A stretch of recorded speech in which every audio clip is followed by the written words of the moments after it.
तो वही किसी मित्र ने पूछा है कि जितने भी महापुरुष हुए हैं, जैसे कि बुद्ध, महावीर, पतंजलि, रामकृष्ण परमहंस इत्यादि, सभी ने ध्यान पर ही इतना जोर क्यों दिया है? और कि इस पर कुछ बोलिए।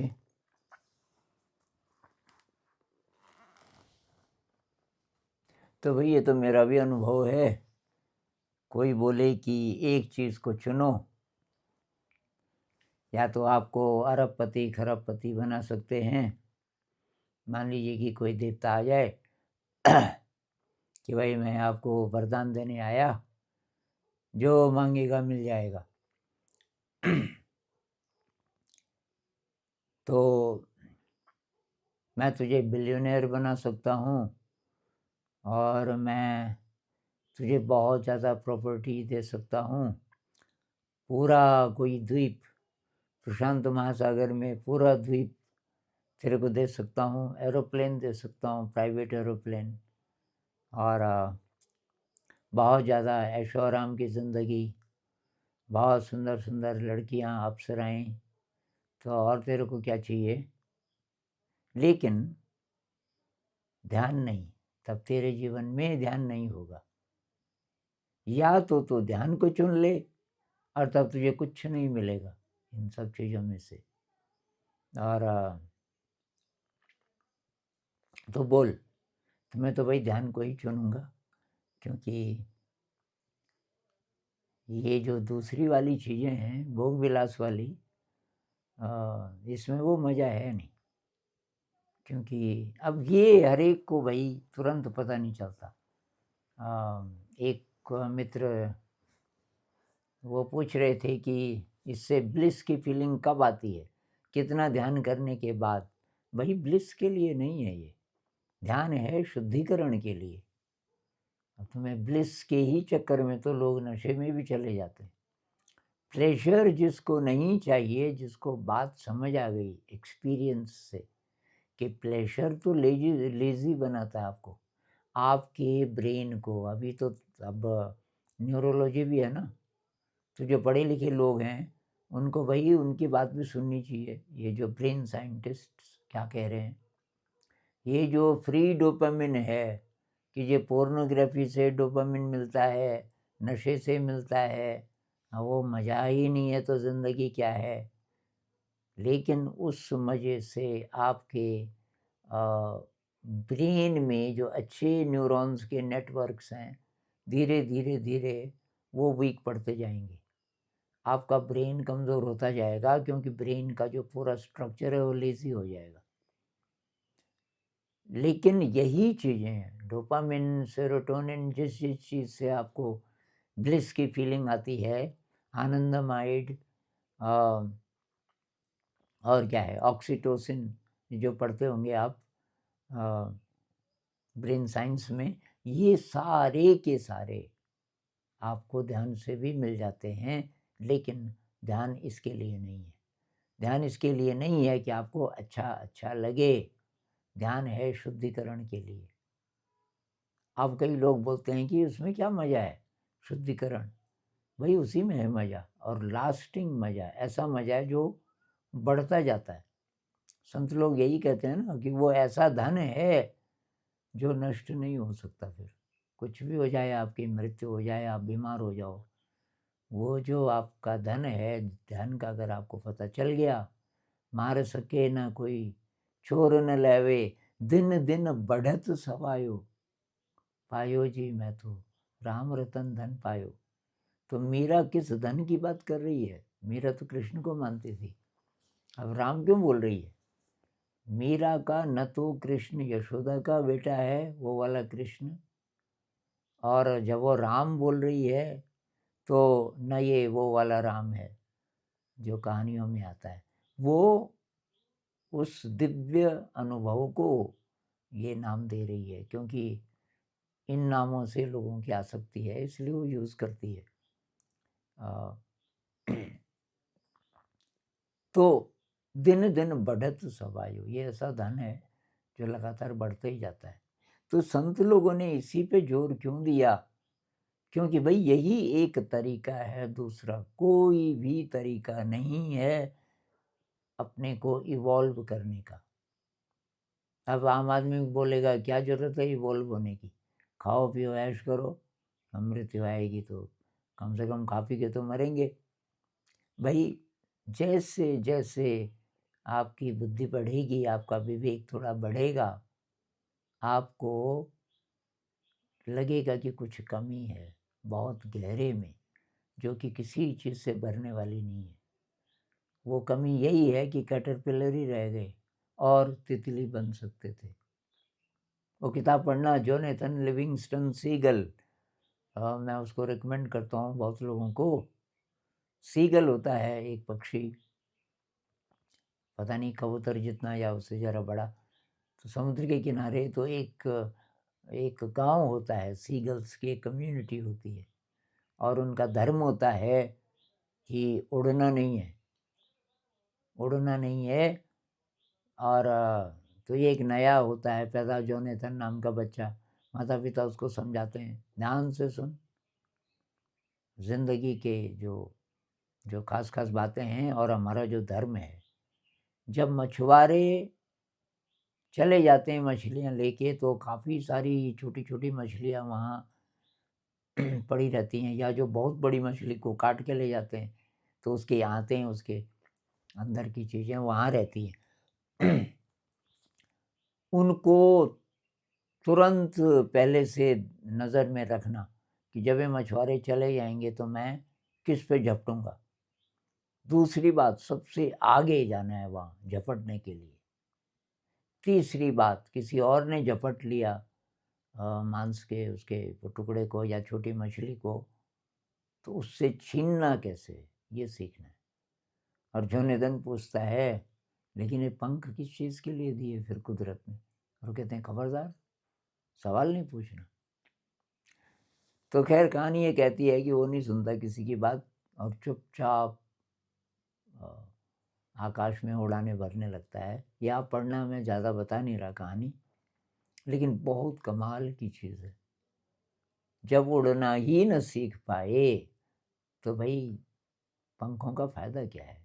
वैसे ही हमारे अंदर ऐसी शक्तियाँ हैं, ऐसी दिव्यता है कि जिसका थोड़ा भी आपको पता न चला इस ज़िंदगी में, तो फिर आप तो ऐसे ही मर जाओगे। आपकी निराशा, आपकी हताशा, आपका डर कभी ख़त्म नहीं होगा, कुछ कर लो चाहे आप।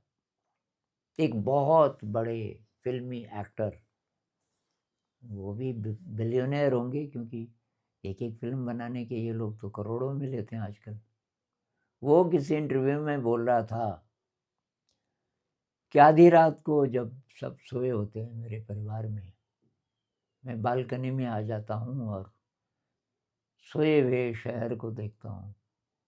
उस समय सन्नाटा होता है ज़्यादातर, और मैं बहुत उदास होता हूँ और मुझे समझ नहीं आता ये उदासी क्यों?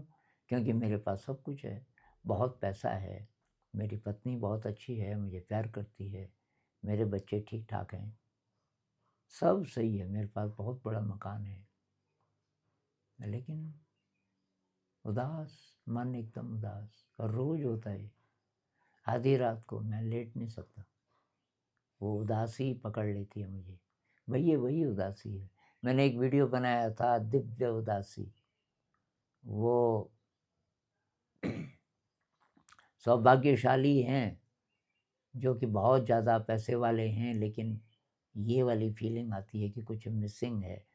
सौभाग्यशाली हैं क्योंकि हो सकता है कि वो थोड़ा-सा तलाश करें, हो सकता है कि वो आध्यात्म की ओर मुड़ें। लेकिन जिसको कोई भी कमी नज़र नहीं आती, मतलब कैटरपिलर ही है और सोचता है कि मैं तो ठीक-ठाक हूँ, तो उसके लिए तब शायद कोई बहुत बड़ी दुर्घटना होगी, तब संभलेगा तो पता नहीं। तो भाई न्यूरोलॉजी के हिसाब से बोलें तो ब्रेन आम आदमी का बहुत ज़्यादा डिसऑर्डर्ड है, और उसमें बीमार नेटवर्क्स हैं, पैथोलॉजिकल नेटवर्क्स। नेटवर्क्स का मतलब है कि ये जो न्यूरॉन्स हैं, नर्व सेल्स हैं जिससे ब्रेन बना है, वो आपस में जुड़े हुए हैं किस तरह से, उस पर डिपेंड करेगा कि आपकी इच्छाएं कैसी हैं, आपकी ज़िंदगी कैसी है, आपका टैलेंट कितना है, कि आपको मज़ा किस में आएगा, मर्डर करने में कि पोर्नोग्राफी में, अ, कि संगीत में, कि दूसरों की मदद करने में। ये जो संस्कार जिसको कहते हैं, जो मेंटल टेंडेंसीज़ हैं, ये डिपेंड करेंगी कि आपके ब्रेन में न्यूरॉन्स के नेटवर्क्स किस प्रकार के हैं, और उसका मैप बहुत हद तक अभी साइंटिस्ट आपको बता सकते हैं। ऐसी मशीनें बन गई हैं कि आपके ब्रेन पे फिट करके वो बता सकते हैं। ऐसे ही उसी मशीन से वो ये भी बता सकते हैं कि एक ही घंटे के ध्यान से क्या-क्या परिवर्तन आ गया आपके ब्रेन में। तो ब्रेन को हेल्दी बनाना है, तब ज़िंदगी में रस आना शुरू होगा। हमारे उपनिषद कहते हैं रसो वेसः, रस एक प्रकार का वो रस है जिसको आप दिव्य अनुभूति बोलो, जिसको आप परमात्मा बोलो, कुछ भी बोलो, वो एक एक्सपीरियंस का नाम है, एक प्रकार की अनुभूति। और उसके लिए ब्रेन साइंटिस्ट को पूछोगे तो वो बोलेगा कि भाई तुम्हारा जो ब्रेन है डिसऑर्डर्ड है, बीमार है, उस पैथोलॉजिकल नेटवर्क्स हैं उसमें, उसको ठीक करना पड़ेगा। तो ब्रेन को कृष्णमूर्ति जी बोलते थे कि sir, the brain needs to be ordered, सुव्यवस्थित। ब्रेन जब सुव्यवस्थित होगा तब वो उस विराट ऊर्जा को, एनर्जी को रिसीव कर पाएगा। ब्रेन एक प्रकार का रिसीवर है। ब्रेन रस नहीं बना सकता, ब्रेन रस को रिसीव कर सकता है, मतलब अच्छा पात्र बन सकता है।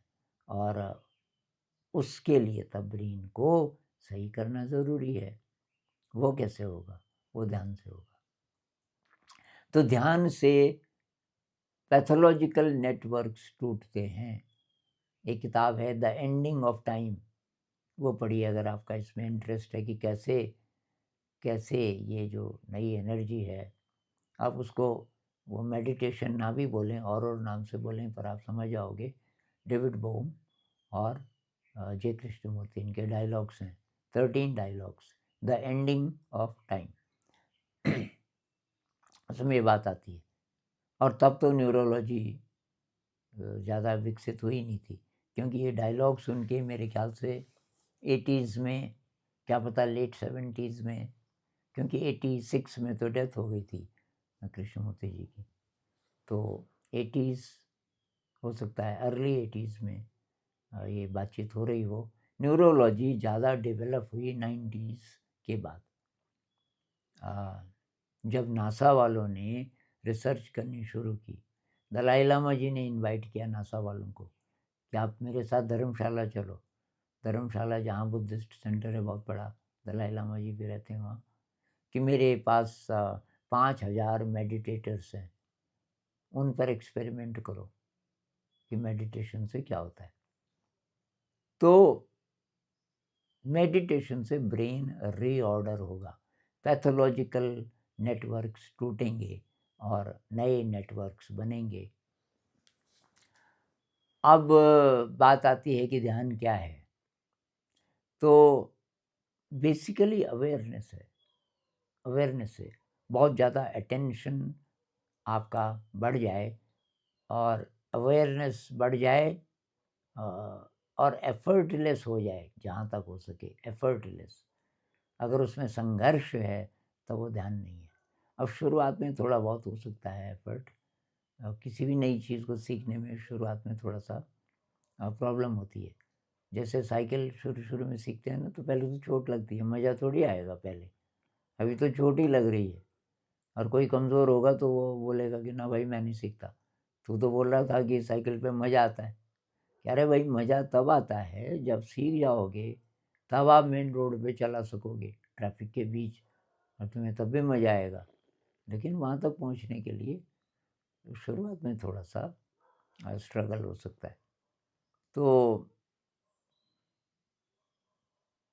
ध्यान क्या है? आपकी अवेयरनेस बढ़ जाए, आपका अटेंशन बढ़ जाए, तो उससे क्या होगा? अगर वो आदत पड़ने लगे आपको कि ज़्यादा अवेयर रहने की, मतलब आपका ध्यान वहीं है जहाँ आप हो, तो उससे क्या होगा? उससे फालतू का सोच-विचार गायब होने लगेगा। क्योंकि दिमाग हमारा लेज़ी है, ये लेज़ी दिमाग की निशानी है, पास्ट में, फ्यूचर में, इधर की, उधर की सोचते रहना, उम्मड़-घुम्मड़ बिना बात में। क्या थिंकिंग ज़रूरी नहीं है? थिंकिंग है ज़रूरी बहुत जगह, लेकिन आपका ब्रेन सुव्यवस्थित है, इसकी एक पहचान ये है कि आप तभी सोचें जब चाहते हैं। मैं कुछ ऐसा कर रहा हूँ कि मुझे थिंकिंग की ज़रूरत है, तो उस समय मेरा दिमाग एक्टिव रहे, सोचे। अभी मैं कुछ नहीं कर रहा हूँ, ये सोचने विचारने वाला कोई काम नहीं कर रहा हूँ, तो मेरा ब्रेन चुप रहे, मैं उसको चुप कर सकूँ, जानबूझ करके बिना एफ़र्ट के। ऐसी स्थिति आपकी अगर आ जाए, इसका मतलब आपका ब्रेन काफ़ी ऑर्डर्ड हो गया है। तो तब कुछ भी करते हुए, ध्यान का मतलब बहुत लोगों को ये भ्रांति रहती है ना, क्योंकि वो दिखाते हैं ऋषि मुनियों को। कहते हैं वाल्मीकि जी तो चींटियों ने अपना घर बना दिया था उनके शरीर पे। तो उसकी हम बात नहीं कर रहे, क्योंकि वो पता नहीं किसी-किसी के लिए वो भी हो सकता है। लेकिन हम ये कह रहे हैं कि आम ज़िंदगी में सब कुछ करते हुए क्या हम अपनी सजगता बढ़ा सकते हैं, अवेयरनेस बढ़ा सकते हैं? अगर ऐसा हम कर पाए, तो हमारा ब्रेन एक अच्छा इंस्ट्रूमेंट बन जाएगा। हमारी सोचने समझने की शक्ति बढ़ेगी, हमारी इंटेलिजेंस बढ़ेगी, बाहर की दुनिया में कुछ भी काम करना हो, अब हम ज़्यादा आसानी से कर पाएँगे। अब हमारे पास चॉइसेस ज़्यादा होंगी। हमें ऐसी-ऐसी चीज़ें, ऐसे-ऐसे रास्ते दिखने शुरू हो जाएँगे, जो कि पहले नहीं दिख रहे थे। जो कई लोग बोलते हैं ना, कॉर्पोरेट सेक्टर में मैं बिल्कुल नहीं काम करना चाहता, रोज़ मर-मर के वो नौकरी कर रहा हूँ। आपकी शक्ति जब बढ़ेगी ध्यान से, आपको ऑप्शंस नज़र आएँगे दूसरे। बहुत सारी चीज़ें हैं हमारे आस-पास, जिससे हम सब कुछ कर सकते हैं। मतलब पैसा कमा सकते हैं, परिवार की देखभाल कर सकते हैं। वो चीज़ें दिमाग में आती ही नहीं, क्योंकि हमारी सोच का दायरा सीमित होता है, जब तक ब्रेन रीऑर्डर नहीं होता। तो भई इसके लिए मैं तो रिकमेंड करता हूँ विपस्सना मेडिटेशन, क्योंकि उसमें ये ध्यान के जितने प्रकार आप जानते होंगे, जो कि सेफ़ हैं और टाइम टेस्टेड हैं, अ, तो वो सारी बातें बुद्ध ने बोल दी एक ही सूत्र में, सतिपट्ठान सूत्र में। और उसकी कुछ-कुछ प्रैक्टिस यहाँ होती है, ये जो सेंटर्स हैं गोयनका जी के, उसमें वो आपको ये सिखा देते हैं कि साँस की अवेयरनेस, शरीर की अवेयरनेस, शरीर में जो संवेदना होती है, सेंसेशंस होते हैं, उसकी अवेयरनेस, यहाँ तक प्रैक्टिस वहाँ होती है। लेकिन बुद्ध आगे कहते हैं चित्तानुपස්සना, धम्मानुपස්සना, जो कि वही बात है जो कृष्णमूर्ति जी भी बोलते हैं और काफ़ी हद तक जो वेदांत वाले भी बोलते हैं। वेदांत वाले बोलते हैं कि तुम प्योर कॉन्शियसनेस हो, अ, हमेशा, इटर्नली प्योर। तो तुम्हें कुछ नहीं करना, तुम ये मान लो कि मैं वो प्योर कॉन्शियसनेस हूँ। धीरे धीरे धीरे आपको एक्सपीरियंस भी होने लगेगा। तो ये जो लोग वो साधना करते हैं, तो कहते हैं कि मैं प्योर कॉन्शियसनेस हूँ, और वहाँ से ये सब दिखाई दे रहे हैं। क्या विचार दिखाई दे रहे हैं, क्या क्या आप सोच रहे हो, शरीर का भी पता चल रहा है, आंखें खुली हैं तो दुनिया का भी पता चल रहा है। ये सब मैं नहीं हूँ। मैं ना इंद्रियां जो परसीव कर रही है, मेरी इंद्रियां जो महसूस कर रही हैं, मैं वो नहीं हूँ। मैं शरीर नहीं हूँ, मैं मन नहीं हूँ मूलतः। मूलतः वैसे ये मतलब सब है, ज़रूरी है, ये हमको मिला है किसी पर्पज़ के लिए, ये शरीर, ये मन, इसका यूज़ करूँगा, लेकिन मैं एक्चुअली प्योर कॉन्शियसनेस हूँ, इन्फिनिट, इन्फिनिट, अनादि, अनंत। उनकी एक अप्रोच रहती है। बुद्ध ये नहीं बोलते कि मैं प्योर कॉन्शियसनेस हूँ। बुद्ध कहते हैं जो तुम्हें पता नहीं है, वहाँ से शुरू नहीं करेंगे। प्योर कॉन्शियसनेस तुम्हें अभी कहाँ से पता है? मान सकते हो, तुम्हें कोई एक्सपीरियंस तो नहीं है ना उसका, या कि आत्मा होती है कि नहीं, या कि वगैरह वगैरह। वो कहते हैं ये सब छोड़ो, दुख है, ज़िंदगी में प्रॉब्लम है ना, दुख है, वहाँ से शुरू करो, क्योंकि वो तुम्हारा अनुभव है। तो भाई ध्यान ही नहीं है तो वही बात, कैटरपिलर ही रह जाएंगे हम। अब कैटरपिलर कितना भी अच्छे कपड़े पहने, उसके पास कार भी है, उसके पास ये भी है, वो भी है, सब कुछ है, मुस्कुरा रहा है, समाज की नज़र में बड़ा आदमी बन गया और एक्टिंग करता रहता है जैसे मैं सचमुच ही बड़ा हो गया, देखो सब लोग भी बोल रहे हैं। डीप डाउन जरा भी सेंसिटिव होगा तो अंदर ही अंदर कहीं कोई आवाज़ होती है कि भाई कुछ मिसिंग है। तो ध्यान भाई बहुत ज़रूरी है, इस पर अभी इतनी बात करेंगे और तब बाकी बातें बाद में। नमस्कार।